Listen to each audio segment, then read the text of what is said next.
Salam sejahtera bagi kita semuanya. Sebelum kita mendengarkan firman Tuhan, marilah kita berdoa.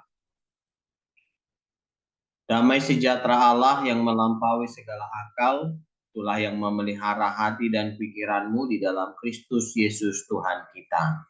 Amin.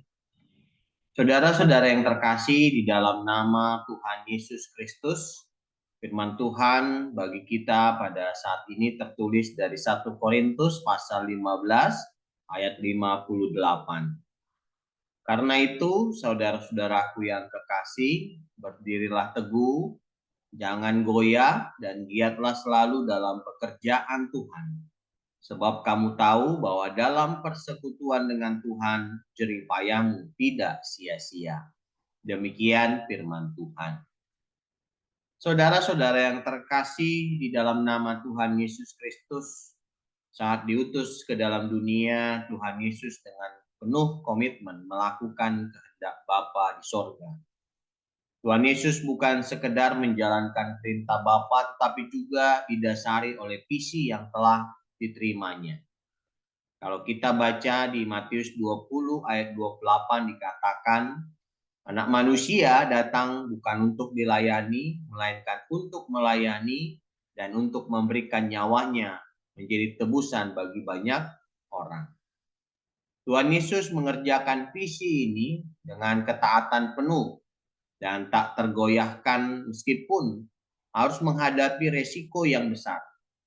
Alkitab mencatat Kristus Yesus yang walaupun dalam rupa Allah, tidak menganggap kesetaraan dengan Allah itu sebagai milik yang harus dipertahankan, melainkan telah mengkosongkan dirinya sendiri dan mengambil rupa seorang hamba dan menjadi sama dengan manusia. Dan dalam keadaan sebagai manusia, ia telah merendahkan dirinya dan taat sampai mati, bahkan sampai mati di kayu salib.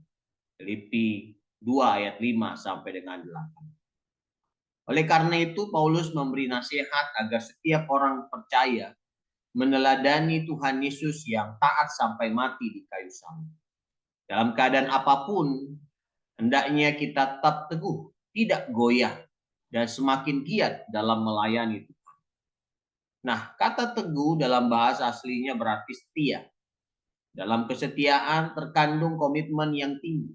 Dan mari kita ingat, perjalanan kekristenan itu tidak mudah, ada banyak ujian dan tantangan. Namun Tuhan berjanji akan memberikan kekuatan kepada kita. Seperti yang disampaikan oleh Rasul Paulus di Filipi 4 ayat 13. Segala perkara dapat kutanggung di dalam Dia yang memberi kekuatan kepadaku. Jika kita mengandalkan kekuatan sendiri, kita tidak akan mampu dan pasti akan gagal.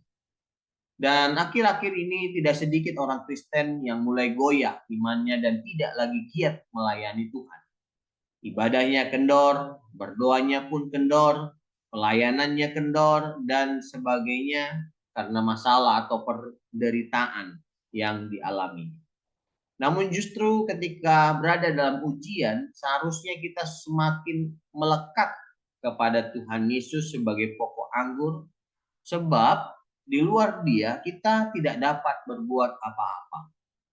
Dan yakinlah bila kita teguh dalam melakukan kehendak Tuhan, Dia akan mempercayakan perkara-perkara besar kepada kita. Meskipun itu harus dimulai dari perkara kecil dahulu. Amin. Mari kita berdoa. Bapa kami yang bertakhta di dalam kerajaan surga yang kami sembah di dalam nama anak-Mu Tuhan Yesus Kristus, kami bersyukur Tuhan atas berkat dan penyertaan-Mu. Tuhan, kami telah mendengarkan firman-Mu, tanamkan dalam hati pikiran kami sehingga kami dapat menjadikan itu dasar dalam hidup kami dan melakukan firman-Mu seturut dengan kehendak-Mu.